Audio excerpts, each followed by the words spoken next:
Entonces, ya que vimos los tres diagramas, vamos a ver lo que le llamamos las regiones de una sola fase.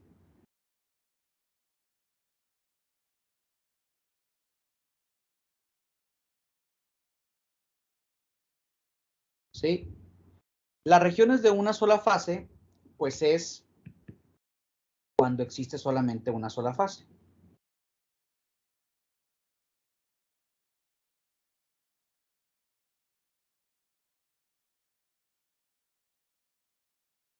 Pero sin embargo, hay una relación de presión, volumen, temperatura, y lo expresamos así. ¿Sí? O lo expresamos como una ecuación de estado.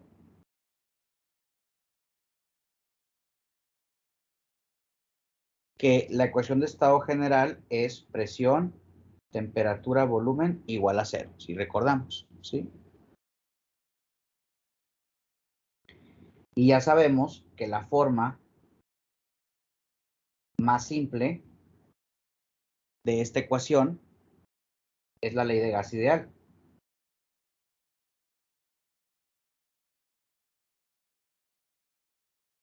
En donde esta función igual a cero, ¿sí? Sería igual a PV entre RT menos 1, ¿sí? Esta es la ecuación de gas ideal, ¿sí? Sin embargo, si nosotros tenemos solamente una fase, ya dijimos que solamente necesitamos dos propiedades termodinámicas, ¿sí? Para nosotros completamente definir el sistema. Y ahorita lo vimos en las tablas de vapor sobrecalentado, ¿sí? Que nada más tenemos la fase gaseosa. Entonces, para una sola fase y compuestos puros, ¿sí?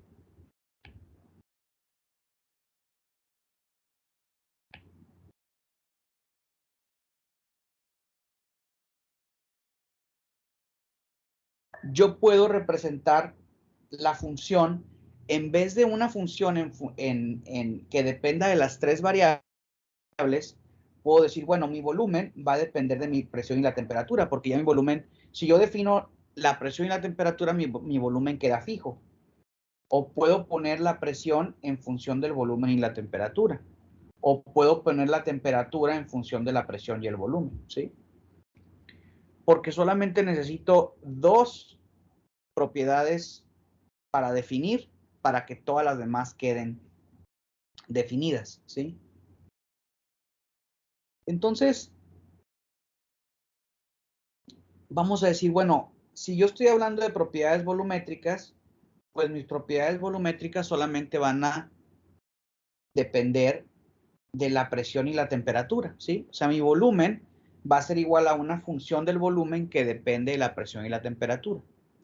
Entonces, por pura matemática, ¿sí? Al yo decir, tengo una función que depende de dos variables, ¿sí? En este caso, mi función del volumen que depende de dos variables, que son la presión y la temperatura. Por definición matemática, yo digo, la derivada del volumen es igual a la parcial del volumen con respecto al tiempo a presión constante por la derivada de la temperatura, más la parcial del volumen con respecto a la presión a temperatura constante por la derivada de la presión, ¿sí? Esto es por definición matemática, ¿no?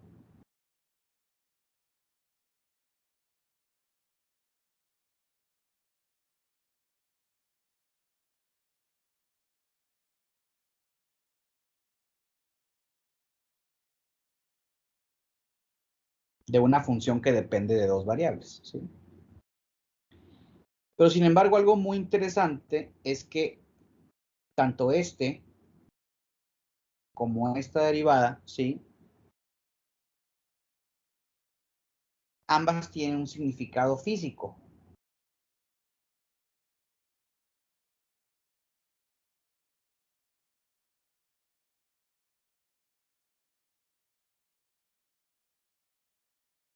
¿sí? De hecho,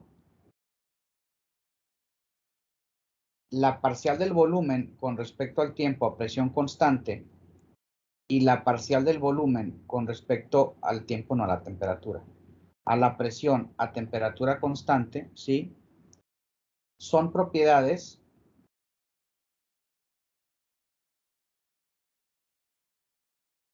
físicas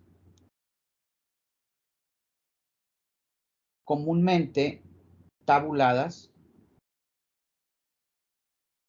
en tablas para líquidos, ¿sí? La parcial del volumen, ¿cómo cambio yo el volumen y la temperatura a presión constante?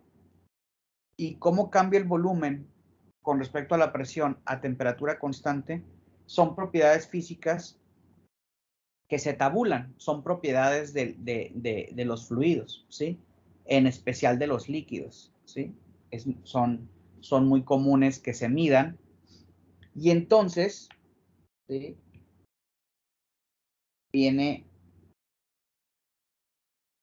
el coeficiente de expansión volumétrica, ¿sí? Lo definimos como beta y corresponde a 1 entre el volumen por la parcial del volumen con respecto a la temperatura a presión constante. Esta es la propiedad física del coeficiente de expansión volumétrica, ¿sí? Y el otro lo llamamos coeficiente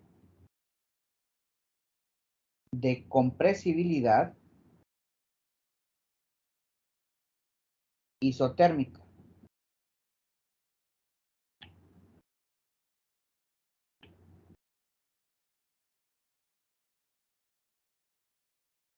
¿Sí? Que lo definimos como kappa, ¿sí? Y es menos 1 sobre V por la parcial del volumen con respecto a la presión a temperatura constante.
Muy bien.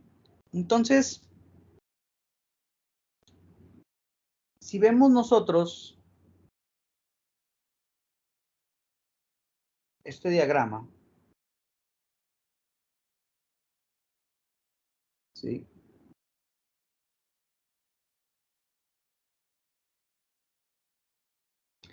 Podemos ver algunas cosas ligadas a esas propiedades físicas, ¿sí?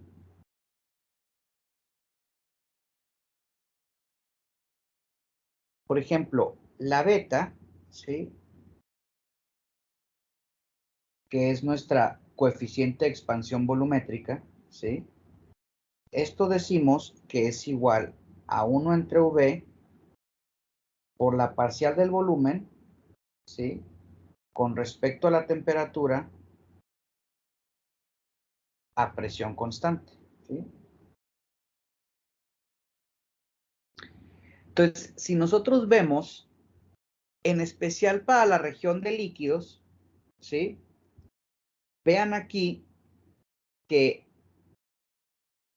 recuerden que estas son isotermas, ¿sí? Entonces, las isotermas están bien pegaditas, ¿sí? Inclusive cuando yo cambio el volumen, ¿sí? Se cambia el volumen y se cambia la temperatura, pero los cambios son pequeños porque las curvas están muy pegadas en los líquidos, ¿sí? O sea que cuando, y manteniendo la presión constante, ¿sí? Si yo me voy aquí en ese sentido, al estar pegadas las curvas, yo cambio el volumen y cambio la temperatura, pero esos cambios son relativamente pequeños, ¿sí? Al estar pegadas estas isotermas, ¿sí? Entonces, y es lógico, ¿verdad? O sea, si nosotros empezamos a calentar el agua líquida, ¿sí?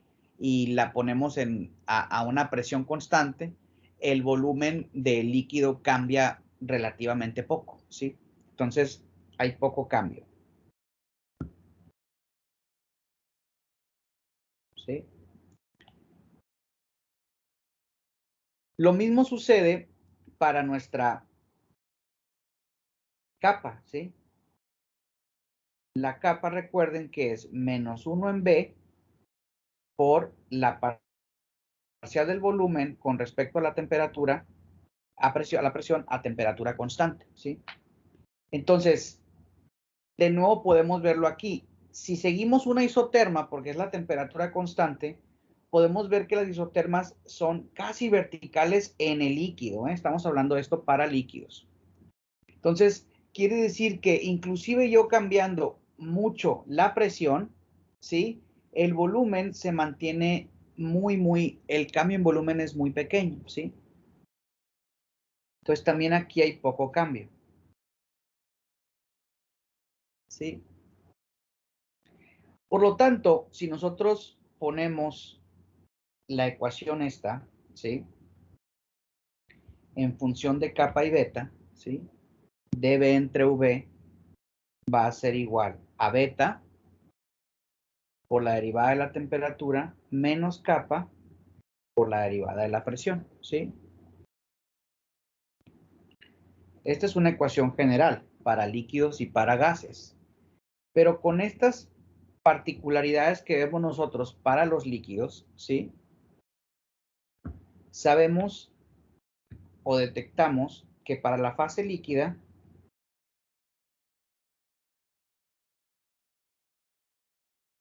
¿sí?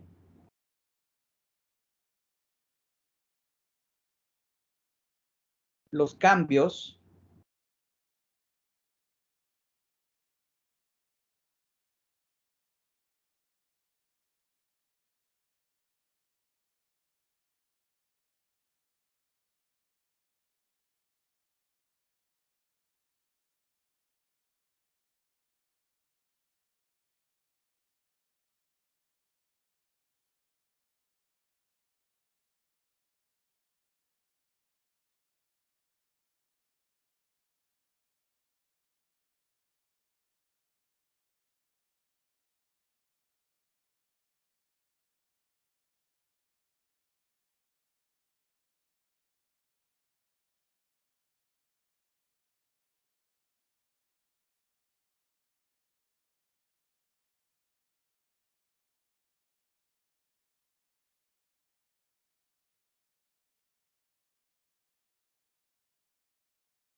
Entonces, vamos a comenzar a construir una tabla, ¿sí?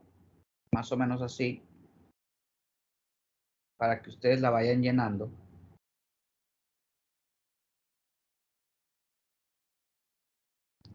En donde pongamos, recuerden que vamos a ver muchos modelos, ¿sí? Entonces, modelo, lo vemos la ecuación, ¿sí?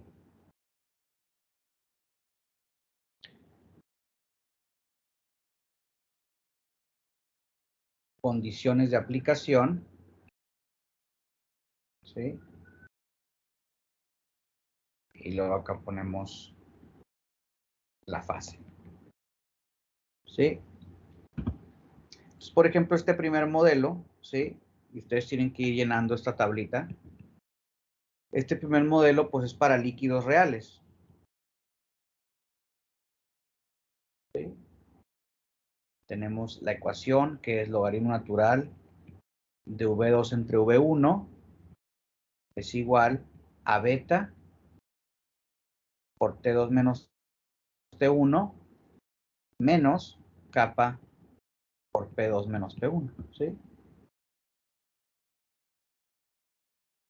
Entonces, condiciones de aplicación para todos los líquidos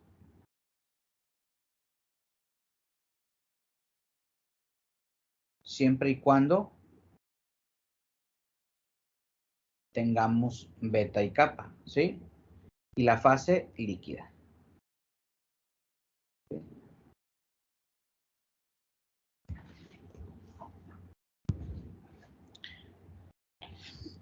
Podemos llenar otra que ya vimos al inicio, ¿sí? Tenemos gas ideal, ¿sí? Que es PV es igual a RT, ¿sí?